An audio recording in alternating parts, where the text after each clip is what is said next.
Saudações! Bem-vindos a mais uma análise focada na legislação para concursos aqui no LegisCast. Hoje o papo é sobre dois institutos que, olha, geram muita dúvida, mas são cruciais, né? Para entender o sistema de crises na nossa Constituição: o Estado de Defesa e o Estado de Sítio. Estão lá no título 5, capítulo 1. Como a gente sempre faz, para aproveitar melhor a nossa conversa aqui, a sugestão é pegar o texto constitucional ou talvez aquela legislação esquematizada, sabe? Para ir acompanhando. O objetivo hoje é ir um pouco além da leitura do artigo, né? Tentar pegar a lógica por trás das regras, as conexões, que podem, sei lá, fazer a diferença na hora da prova. A gente vai analisar os artigos 136 a 141. Ok, então estamos falando de situações bem excepcionais, né? Momentos em que a própria ordem constitucional está, sob ameaça. E isso justifica medidas extraordinárias que restringem temporariamente direitos, garantias. Por isso, entender as hipóteses, os limites e, olha, principalmente os controles é fundamental. Vamos começar então pelo artigo 136, o Estado de Defesa. Quem é que pode tomar a iniciativa aqui? Quem dispara isso? A competência é do presidente da República. Mas assim, ele não age totalmente sozinho nesse primeiro momento, certo? A Constituição pede, que ele ouça dois órgãos importantes: o Conselho da República e o Conselho de Defesa Nacional. O que significa esse ouvir na prática? É só um proforma? Ah, não é bem pro forma. É uma etapa obrigatória, sabe? Uma formalidade essencial mesmo. O presidente precisa consultar esses conselhos. Eles são órgãos de assessoramento de altíssimo nível para essas questões de estabilidade, defesa. Ali se reúnem figuras-chave do governo, da sociedade civil também. Mas olha só, o parecer deles não vincula o presidente. Quer dizer, ele ouve, pensa a respeito, mas a decisão final de decretar ou não é dele. Essa consulta prévia acaba funcionando como um primeiro filtro, né? Tanto político quanto técnico. Entendi. Então, a consulta é obrigatória, tem que fazer, mas o parecer é opinativo. Beleza. E quais situações justificam esse estado de defesa? O texto fala em preservar ou, então, restabelecer a ordem pública ou a paz social, quando ameaçadas por duas causas principais, né? Grave e iminente instabilidade institucional ou calamidades naturais de grandes proporções. Um ponto-chave me parece ser a delimitação geográfica, locais restritos e determinados. Isso dá a ideia de uma resposta mais localizada, né? Exatamente, a natureza do estado de defesa é essa mesmo. Uma resposta mais pontual, sabe? Mais cirúrgica. Seja para conter um problema antes que ele, escale, uma coisa preventiva, ou para restaurar a normalidade rápido, né? Uma ação repressiva imediata. Essa característica localizada e também as causas bem definidas em instabilidade institucional grave ou calamidades grandes são diferenças importantes para o estado de sítio, que a gente vai ver daqui a pouco. A ideia é que a crise, apesar de séria, ainda não virou uma coisa nacional, incontrolável, sabe? Faz sentido essa gradação. Uma vez que o presidente decide decretar, o decreto dele tem que ser bem específico. É o que diz o parágrafo 1º do 136. Tem que dizer o tempo de duração, quais áreas vão ser afetadas e quais medidas coercitivas podem ser aplicadas. E aí a gente chega num ponto sensível. Quais direitos fundamentais podem sofrer restrições durante o estado de defesa? O inciso 1 menciona restrições aos direitos de reunião, mesmo que seja em associações, sigilo de correspondência e sigilo de comunicação telegráfica e telefônica. Por que esses especificamente? Qual a lógica dessa escolha? Parece meio direcionado, né? Não é aleatório não, pensa bem. Em situação de instabilidade ou mesmo numa calamidade, o Estado quer controlar ou monitorar como os grupos se organizam, o fluxo de informação, coisas que podem piorar a crise, né? O direito de reunião pode ser limitado para evitar aglomeração, manifestação que traga risco. O sigilo de correspondência e comunicação, pode ser flexibilizado para investigar planos contra o Estado ou para coordenar a resposta à crise mesmo. É sempre uma ponderação delicada, né? O Estado diz que precisa dessas ferramentas para agir, Mas o custo é limitar liberdades que são essenciais para a gente. Pois é. E o inciso 2 do parágrafo 1º traz uma medida extra, essa específica para calamidade pública, a possibilidade de ocupação e uso temporário de bens e serviços públicos. Mas tem uma ressalva importante. A União tem que responder pelos danos e custos. Isso parece para mobilizar recurso rápido, né? Sim, total. Numa calamidade, sei lá, um desastre natural grande, ter acesso rápido a um hospital privado, equipamento de construção, veículo, pode ser vital, né? A Constituição permite essa requisição temporária, mas ela garante a indenização depois. Tenta equilibrar a necessidade pública urgente com o direito de propriedade e a responsabilidade do Estado. E é crucial notar o verbo usado ali no parágrafo 1º todo: restringir. Não se fala em suspensão total, entende? São limitações pontuais, que precisam ser justificadas. Boa observação. E por quanto tempo essas restrições podem valer? O parágrafo 2º bota um prazo máximo: 30 dias. E a prorrogação? Pode. Pode prorrogar sim, mas só uma única vez. E por igual período, ou seja, mais 30 dias. Mas tem uma condição-chave: só se as razões que, lá no começo, justificaram o decreto, se elas ainda existirem. Não é automático, sabe? Essa limitação de tempo, 30 mais 30 no máximo, olha, isso é um ponto que cai muito em prova, viu? Justamente por ser um limite claro, taxativo para o estado de defesa. Fica a dica, então. Agora, durante a vigência, o parágrafo 3º traz umas regras específicas sobre prisões. Se alguém for preso por crime contra o Estado, o que acontece? Como fica? A autoridade que prendeu tem que comunicar, olha só, imediatamente ao juiz competente. Esse juiz vai analisar se a prisão foi legal e, se não foi, tem que relaxar a prisão. Além disso, o preso tem o direito de pedir exame de corpo de delito. E essa comunicação para o juiz tem que incluir informação sobre o estado físico e mental do detido. Parece uma série de garantias para evitar abuso, mesmo nesse cenário que já é excepcional, né? São garantias mínimas, mas essenciais. A comunicação imediata para o judiciário permite um controle de legalidade quase instantâneo, né? A informação sobre o estado do detido tenta evitar tortura, maus tratos. E o inciso 3º desse parágrafo ainda bota um prazo máximo para essa prisão ou detenção: 10 dias, a não ser que o próprio judiciário autorize mais tempo. É um prazo bem curto, reforçando que a medida é excepcional e precisa de controle judicial para se estender. E talvez a garantia mais forte, nesse contexto todo, venha no inciso 4º do parágrafo 3º. É vedada a incomunicabilidade do preso. Quer dizer, mesmo num estado de exceção, a pessoa não pode ser completamente isolada. Por que essa vedação é tão enfática, tão forte assim? Ah, isso é importantíssimo. A incomunicabilidade, historicamente, está muito ligada a regimes autoritários, né? Ela facilita demais a ocorrência de tortura, desaparecimento. Ao proibir isso expressamente, mesmo no estado de defesa, a nossa Constituição de 88 reafirma um núcleo duro de direitos, sabe? Que não podem ser afastados nem em crise. Garante que o preso possa falar com advogado, família, que a situação dele seja conhecida. E isso dificulta muito os abusos extremos. É um limite muito claro ao poder do Estado, mesmo quando ele está agindo para supostamente defender a própria ordem. Essa vedação é realmente um marco. Mas e o controle político? Como é que o Congresso Nacional fiscaliza isso tudo?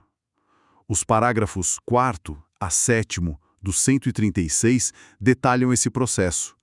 O presidente tem só 24 horas para mandar o decreto e a justificativa para o Congresso. Aí o Congresso decide por maioria absoluta, ou seja, mais da metade de todos os membros, deputados e senadores, não só dos que estão presentes na sessão. Se o Congresso tiver de recesso, ele é convocado extraordinariamente em 5 dias e tem 10 dias para analisar o decreto. E um ponto importante: o Congresso continua funcionando durante todo o tempo do estado de defesa. Se rejeitar o decreto, ele para na hora. Esse controle parece bem amarrado. É um controle político que vem depois da decretação, mas ele foi desenhado para ser rápido e efetivo, né?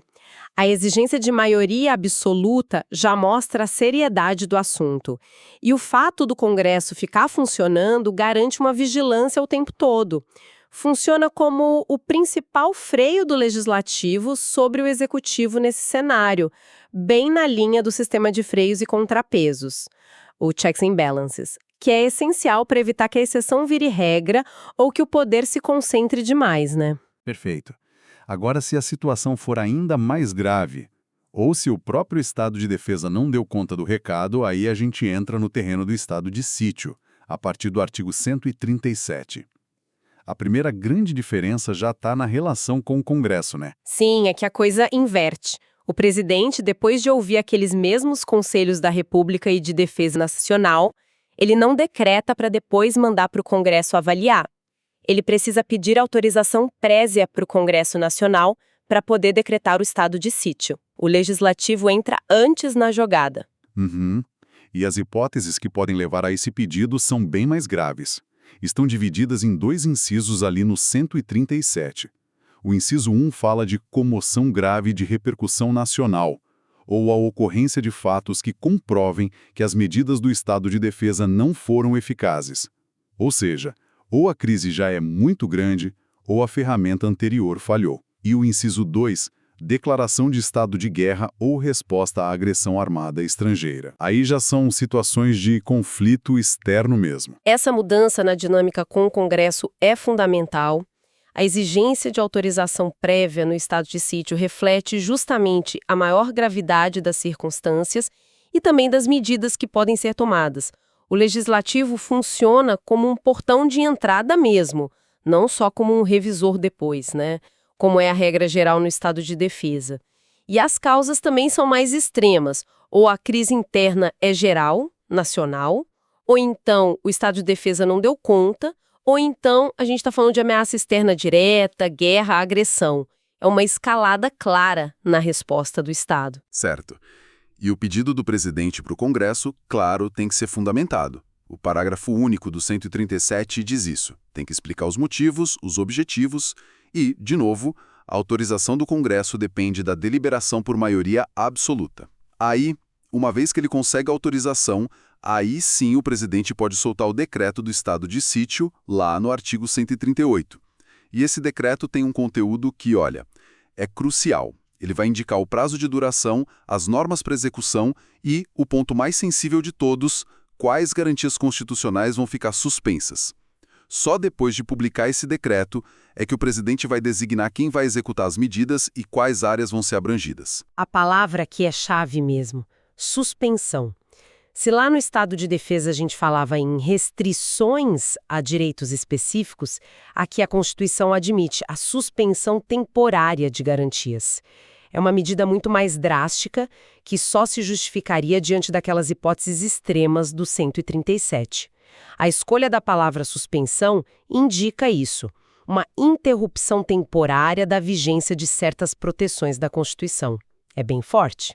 E como ficam os prazos de duração no estado de sítio?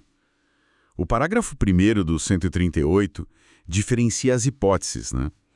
Se for decretado com base no inciso 1, que é a comoção nacional ou a ineficácia do estado de defesa, o prazo de cada decreto não pode passar de 30 dias. Mas, diferente do estado de defesa, ele pode ser prorrogado várias vezes em novos períodos de até 30 dias cada, enquanto as razões continuarem e tiver nova autorização. Não tem aquele limite de uma única prorrogação. Agora, se a causa for o inciso 2, guerra ou agressão armada estrangeira, aí a duração pode se estender por todo o tempo que durar a guerra ou agressão. Não tem um limite fixo em dias. Isso mostra como um conflito externo é visto como o excepcionalismo. Essa possibilidade de duração indeterminada no caso de guerra ou agressão é um ponto muito sério, né? Reflete a ideia de que, diante de uma ameaça existencial vinda de fora, o Estado precisa ter flexibilidade de tempo máxima. Por outro lado, isso também acende um alerta sobre o risco de prolongar demais medidas excepcionais. Por isso, a importância dos controles contínuos que a Constituição também prevê. Sim, bem lembrado. E se o Congresso tiver de recesso quando o presidente pedir a autorização? A regra do parágrafo 2º do 138 é parecida com a do Estado de Defesa. O presidente do Senado convoca o Congresso extraordinariamente em 5 dias para analisar o pedido. E o Congresso também fica reunido e funcionando até o fim das medidas, segundo o parágrafo 3º. O controle legislativo, pelo visto, não tira férias nessas horas. De jeito nenhum. É crucial que esteja ativo. Agora, vamos detalhar as medidas específicas que podem ser tomadas contra as pessoas durante o estado de sítio. Quando decretado pela causa do inciso 1 do 137, né? Aquela da comoção grave ou ineficácia do estado de defesa. O artigo 139 traz uma lista extensa. Quais são as principais ali? Vamos lá. I. Obrigação de permanecer em localidade determinada. É tipo um confinamento geográfico, né? I.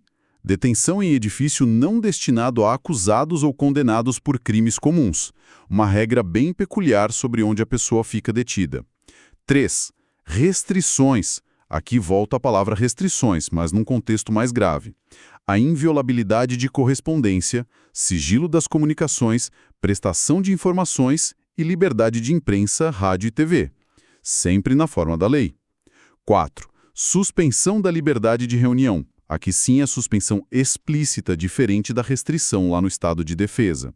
5. Busque e apreensão em domicílio. Uma medida bem invasiva que não estava prevista no estado de defesa. Vi intervenção em empresas de serviços públicos.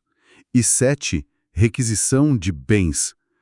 Parecido com o que tinha na calamidade do estado de defesa, mas aqui parece mais amplo. Nossa, é uma lista pesada. É bem pesada. A comparação direta com o estado de defesa mostra o salto na severidade, né? A liberdade de reunião, que antes era restringível, agora pode ser suspensa. A busca domiciliar, que normalmente precisa de ordem judicial, aqui pode ser decretada como medida do estado de sítio. A própria detenção tem essa regra específica do local. Talvez para evitar contato com presos comuns, não sei, mas ainda assim é uma privação de liberdade com regras bem próprias. O rol do 139 é um sinal claro de que o estado de sítio permite uma intervenção muito mais profunda nos direitos individuais. Pois é. Contudo, mesmo nesse cenário bem drástico, tem uma proteçãozinha para a atividade parlamentar ali no parágrafo único do artigo 139. Diz que a divulgação de pronunciamentos de parlamentares, feitos lá nas suas casas legislativas, não pode ser censurada ou restringida com base naquele inciso 3º, desde que a mesa diretora autorize a divulgação. É uma pequena janela de liberdade de expressão política que fica preservada. Sim, é uma salvaguarda importante para tentar manter o debate democrático mesmo nessas circunstâncias extremas. Garante que os representantes eleitos possam minimamente se manifestar a partir do parlamento, né? Preservando um espaço de crítica, de fiscalização. É um detalhe que mostra a importância que se dá à imunidade parlamentar material. Para fechar esse capítulo da Constituição, a gente tem as disposições gerais, nos artigos 140 e 141, que valem para os 2 estados de exceção. O 140 prevê um controle parlamentar durante a execução das medidas. Como é que funciona isso? A mesa diretora do Congresso Nacional designa uma comissão. São 5 membros escolhidos depois de ouvir os líderes dos partidos. E essa comissão vai acompanhar e fiscalizar a execução das medidas enquanto o estado excepcional estiver valendo. Ou seja, além do controle no início e no fim, tem uma supervisão contínua. Esse controle concomitante é mais um mecanismo para tentar garantir que as medidas excepcionais fiquem dentro dos limites que foram autorizados e dentro da legalidade, né?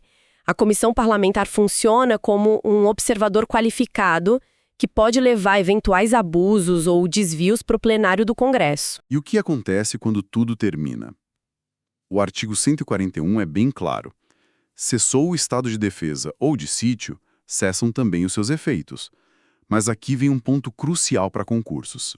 O fim dos efeitos não impede a responsabilização por coisas erradas, ilícitos cometidos durante a vigência, seja por quem executou as medidas ou por outros agentes. O que isso significa na prática? Fim da exceção não é anistia. Exatamente. Significa que a excepcionalidade não cria um salvo-conduto para a ilegalidade. Mesmo que uma medida tenha sido autorizada de forma genérica, tipo uma restrição de direito, a forma como ela foi executada pode ter sido ilegal, abusiva. Quem cometeu excesso, crime, violação durante esse período pode e deve ser responsabilizado, nas esferas civil, administrativa e penal. Depois que volta à normalidade. A conta pelos abusos pode chegar depois, sim. E para que essa responsabilização seja possível e também para ter transparência, o parágrafo único do 141 impunha um dever para o presidente da República: prestar contas. Assim que o estado excepcional acabar, ele tem que mandar uma mensagem para o Congresso com um relatório completo. Esse relatório é fundamental. Tem que ter a justificativa, a especificação de cada providência que foi tomada, a lista com o nome das pessoas que foram atingidas pelas medidas restritivas ou suspensivas e a indicação de quais restrições foram aplicadas. É um mecanismo de transparência a posteriori, né? Que permite ao Congresso e à sociedade avaliarem se as ações foram necessárias, proporcionais, legais. Sem essa prestação de contas, o controle ficaria bem mais difícil. Excelente. Com tudo isso mapeado, vamos tentar sintetizar aqueles pontos de contraste que as bancas de concurso adoram explorar. As diferenças essenciais entre estado de defesa e estado de sítio. Primeiro, a hipótese, o gatilho. Instabilidade institucional grave ou calamidade natural pro defesa, versus comoção moacional grave, ineficácia do estado de defesa ou guerra-agressão externa pro sítio. A gravidade e a abrangência são bem diferentes. Segundo, o alcance geográfico. Locais restritos e determinados pro defesa contra potencialmente todo o território nacional pro sítio. Terceiro, a intensidade das medidas. Principalmente restrições a direitos específicos no defesa, contra a possibilidade de suspensão de garantias constitucionais com um leque de medidas bem mais severo no sítio. Quarto, o controle do Congresso, geralmente posterior à decretação no defesa, versus a necessidade de autorização prévia para decretar no sítio. E quinto, os prazos, máximo de 30 dias, prorrogável só uma vez por igual período, totalizando 60 dias no defesa, contra um máximo de 30 dias por vez, mas prorrogável sucessivamente na hipótese I, ou duração por todo o tempo do conflito na hipótese 2, lá no sítio. Por que essas diferenças são tão batidas em prova? Porque são justamente esses detalhes que permitem distinguir um instituto do outro, né? As bancas adoram misturar as características. Pegar uma causa do sítio e dizer que é do defesa. Trocar os prazos, inverter o papel do Congresso, confundir e restringir com suspender. É vital memorizar quais direitos específicos podem ser afetados em cada caso, tá lá no 136, parágrafo 1º, e no 139, os prazos exatos se precisam ou não de autorização prévia. E tem outros pontos finos também. Aquela regra da prisão por até 10 dias, salvo autorização judicial, no estado de defesa, não tem um paralelo exato no estado de sítio, que tem aquela regra do local de detenção específico. E a vedação expressa a incomunicabilidade do preso no estado de defesa, artigo 136, parágrafo 3º, inciso 4º, é uma garantia explícita muito forte que não aparece escrita da mesma forma no rol do 139 para o estado de sítio. Embora, claro, a gente possa argumentar que outras garantias gerais impediriam a incomunicabilidade absoluta. Mas esses contrastes mais finos são um prato cheio para questões mais elaboradas. É verdade. Bom, chegamos ao fim da nossa análise sobre estado de defesa e estado de sítio.